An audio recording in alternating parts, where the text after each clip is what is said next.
মাননীয় উপদেষ্টা মণ্ডলীতে যারা আছেন এবং এখানকার সমস্ত ইনস্ট্রাক্টর এবং যারা আমার ছাত্র আছে তাদের সবাইকে আমি সম্মান জানাই, ভালোবাসা জানাই।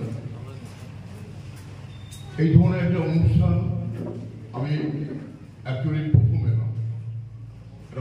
এলাম যখনই অনেকগুলো আমাদের যোগাযোগ করেছিল যে কোচিং সেন্টার একটা হচ্ছে সরকারি পরীক্ষা, তার প্রিপারেশন, তার রেডিনেস, ইন্টারভিউ। আমার মনে করবে বিরাট চ্যালেঞ্জ, বিরাট চ্যালেঞ্জ।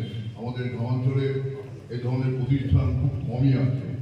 খুব নামকরা প্রতিষ্ঠান এখন তো এটা পুরো একটা ব্যবসা পর্যায়ে চলে গেছে, একটা বিরাট টাকার বিনিময়ে তাও পায় না। এখন এই ধরনের কিছু উদ্যোগী মানুষ, উদ্যোগী ছাত্র, তারা নিজেরা এনরিচ হয়েছে, পড়াশোনা করেছে, করে গ্রাম অঞ্চলে যে যুবক যুবতী ছাত্ররা আছে তাদের তৈরি করছে সরকারি পরীক্ষা, যে কোনো স্টেট গভর্নমেন্ট, যে কোনো সেন্ট্রাল গভর্নমেন্ট, পিএসসি বা ইউপিএসসি, ব্যাংক, রেল, আর্মি দেখছিলাম, আর্মি পরীক্ষা, পুলিশ পরীক্ষা, এগুলো খুব ভালো। আমি এই প্রতিষ্ঠানে আমি সাফল্য কামনা করি, শুভেচ্ছা কামনা করি।